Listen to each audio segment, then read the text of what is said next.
Hey guys, welcome back or welcome to my channel. My name is Namwezi and I'm back with another video.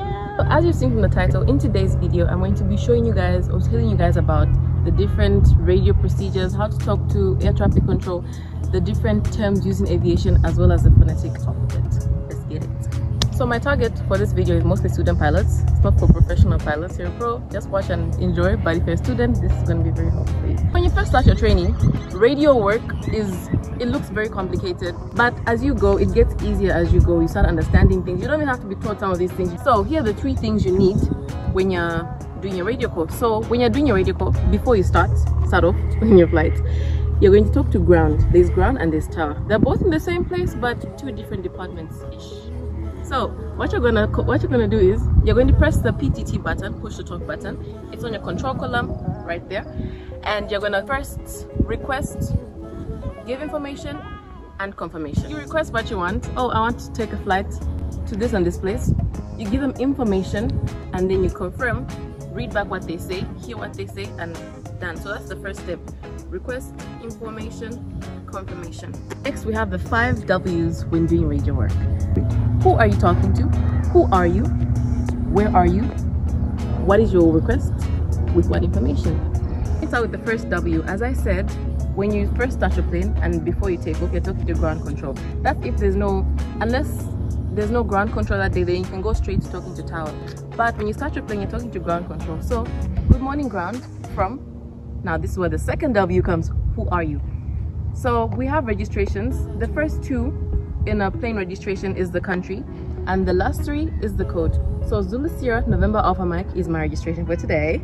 So I'm going to press the PTT button and go, good morning ground from Zulu Sierra November Alpha Mike, and they'll respond, ground November Alpha Mike, go ahead.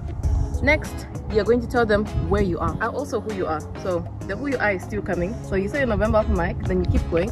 November Alpha Mike is a Charlie 172 parked at the blue chip hangars. So I'll start with one example. In this case, I'll do the circuits example in case you're doing circuit flights. Then I'm also going to do a GF example. Then when it comes to navigation flights, you'd be a pro by then, so I don't think you need my help with that, you know. So one of them ground, good morning from Zulu Sierra November Alpha Mike. November Alpha Mike, go ahead. November Alpha Mike is a Charlie 172 packed at the blue chip hangars, requesting for departure clearance for circuits and landings. So that there's more information that you have to give, like how many people on board, your fuel on board. So you go, November Alpha Mike requesting for departure clearance for service and landings, 2 crew on board, that's your instructor, 5 hours endurance, that's the endurance of the plane, approximately 1 hour. Morning ground from Zulu Sierra, November Alpha Mike. November Alpha Mike, go ahead. November Alpha Mike is Charlie 172 packed at the blue chip hangars, requesting for departure for circuit training, as well as taxi instructions. 2 crew on board, 5 hours endurance, approximately 1 hour. And they're going to respond to you saying, November Alpha Mike, QNH is 1013, the QNH of that day. QNH is basically the pressure altitude for the day. As I said, this video is for student pilots, so you already know the pressure altitude either. I don't have to tell you that. As well as the taxi instructions. So they'll go, November Alpha Mike, QNH 1015. They'll tell you the runway in use, runway 29 in use. Taxi Foxtrot Golf to Run-Up Bay 29. So Run-Up Bay is basically an area near the runway where you do your checks. You check your engine, check if everything's running smoothly. At this point, if your engine starts giving you problems, you can easily turn back. So they're going to give you instructions to get to that point, and you're going to respond. See, you made a request, you gave them information, and now you're waiting for confirmation. So the information is both you and them communicating. Then the confirmation is like, did you get me? You know. So then you go, November Alpha Mike, QNH 1016, taxi Foxtrot Golf, Run-Up Bay 29. And you also mentioned the runway in use, sorry. Runway 29 in use, taxi Golf Foxtrot Run-Up Bay 29. There we go. And then from here, you obviously have your taxi instructions, you can go. So, and that's one. So that's for circuit training. And then if you want to go to the GF, you basically say everything, but the part where I say requesting for clearance for circuit training, you just say requesting for a flight to go to the GF, try GF1. So you're now at the holding points, Run-Up Bay, pardon. You check your engine, everything's running fine, you call ground again.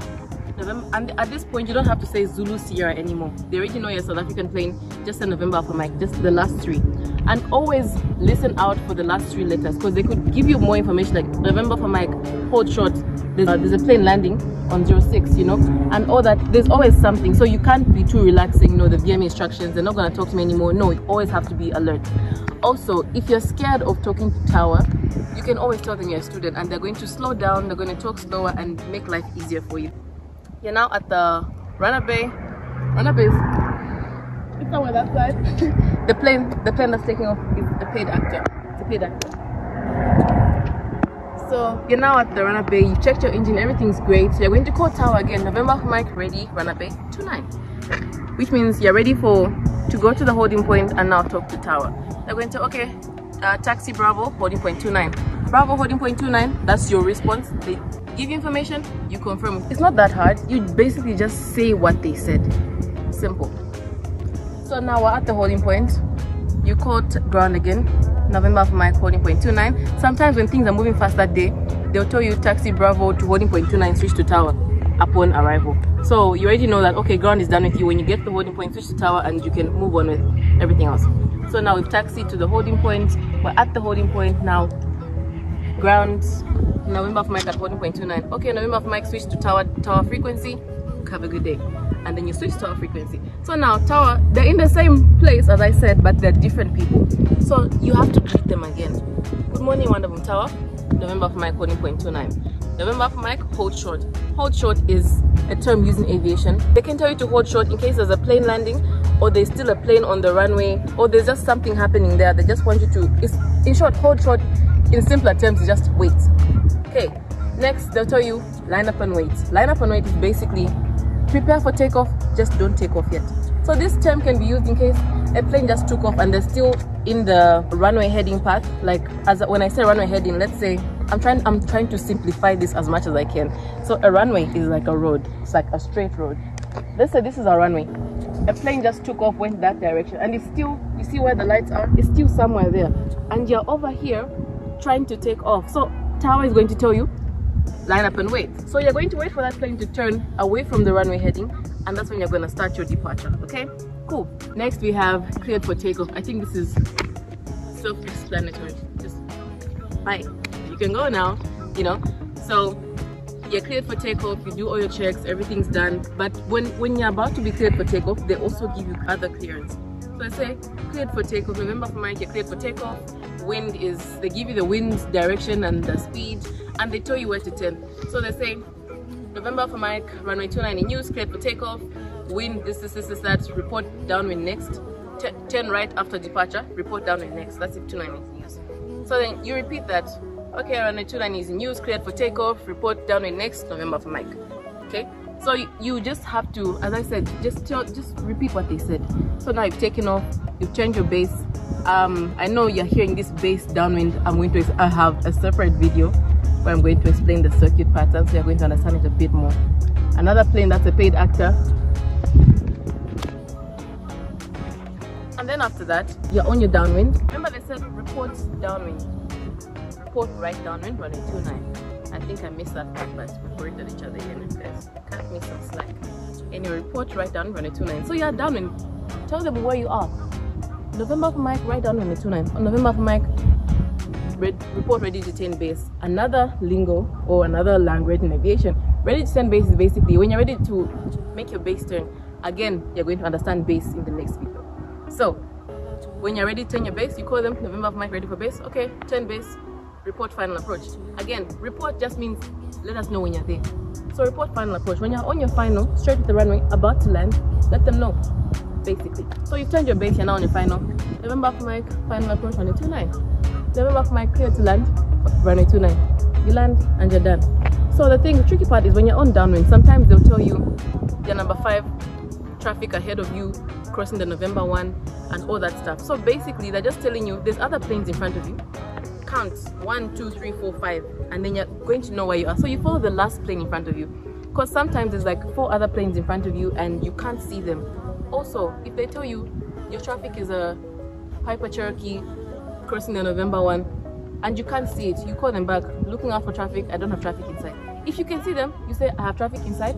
I'm not, you just repeat everything. I have traffic inside, number 5 to land, runway 29, November for Mike. Done. And they know that, okay, you can see your traffic, you're following that person behind, and you've been cleared to land.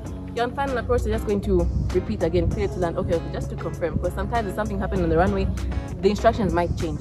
Okay, so you've landed your bag.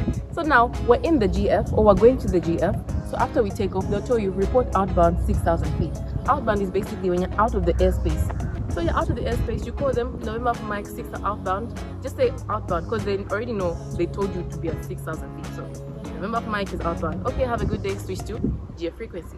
You go to the GF. So in the GF, you're basically just telling people where you are, who you are, how long you're there. So you get to the GF, November for Mike, Charlie 172, overhead the Rover Power Station at 6,000 feet, routing to Centerfield. Centerfield is just a training area. Again, the more you watch my videos, the more you're going to understand what we're doing. But as I said, this is for student pilots. If you're at Vanderboom Airport, I feel this video is going to be much simpler for you. I wish I could give another example, but I trained here. I'm very familiar with this one. So in the GF, you're routing to your Centerfield. And if there's anyone in your way, they're going to let you know, okay, Papa Juliet Yankee, overhead Centerfield, operating overhead Centerfield. And so this plane right here has probably made a radio call, and he just said he's overhead this airspace. And air traffic control has given him instructions on what to do. In the GF, you tell them, okay, I'm routing to Centerfield. And then if someone's at Centerfield, they'll be like, okay, I'm here too. I'm going to be here for the next 30 minutes. Is there anyone at you? There's different parts of the general flying area. We have the freeway, we have the crater, southwest corner, Centerfield also, and Hammerscroll. So you ask people where they are, and if it's too crowded, you see it's really crowded, and you still want to go ahead with your training, mostly when you're with your instructor. If you're going solo GF, if it's too crowded and you're uncomfortable, going back would be the best idea. So yeah, with your instructor, sometimes they would ask for permission. Okay, if someone's at 8,000 feet, can we operate at 6,000 feet below you? And if they're comfortable with that, they confirm, okay, that's fine. But you constantly have to report your position, because things change. There's new people going in and out of the GF. You can't say, I reported my position an hour ago, I'm sure people know I'm here.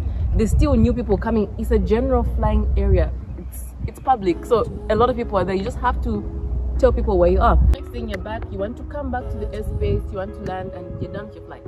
You're going to call air traffic control. Again, good day from Zulu Sierra November for Mike. November for Mike, go ahead. November for Mike is overhead Rover Power Station at 5,500 feet, requesting for landing instructions at Vanderboom Airport. Okay, they're going to tell you the QNH, what altitude you should join at, because at this point you're not in the airspace yet. And make sure to make your radio call before you join the airspace. That's for controlled airspaces. If it's unmanned, uncontrolled, unmanned means there's no air traffic control. So if that's the case, then you can just join and do the unmanned procedure. There's also another unmanned procedure. As I said, as you watch my videos, I'll explain everything. Trust me, you won't be dismissed. So they'll tell you what altitude to join at, where you should join from, and basically you're now entering the circuit, and now things go the same way I explained the circuit pattern. And that's basically the radio work made easy. So, and also, as I said, there's also the phonetic language. So there's words like T, D, C, E, that almost sound the same. So if I call air traffic control and I'm like, oh, what's your registration? Oh, TCD. What did you say? And you know, sometimes the radio frequencies are not that clear, so it will sound the same. What if someone says C and I hear T? So that's why there's this phonetic alphabet that pilots use. I'll list it down here. Alpha, Bravo, Charlie, Delta, Echo, A, B, C, D, E, Foxtrot. It's right here. This is the language. So as I said, the ZS, Zulu Sierra, ZS, November for Mike, as you can see here, what the NAM stands for. That's basically the phonetic alphabet. It's not a must that you have to be at home studying this. I never studied this. It just caught on as I went. So you don't have to sit there and study all the letters. No, it's gonna come as you go. So that's it for my video. I hope you guys learned a thing or two. I hope this was helpful. If you want more videos like this, let me know. Thank you for watching. Bye.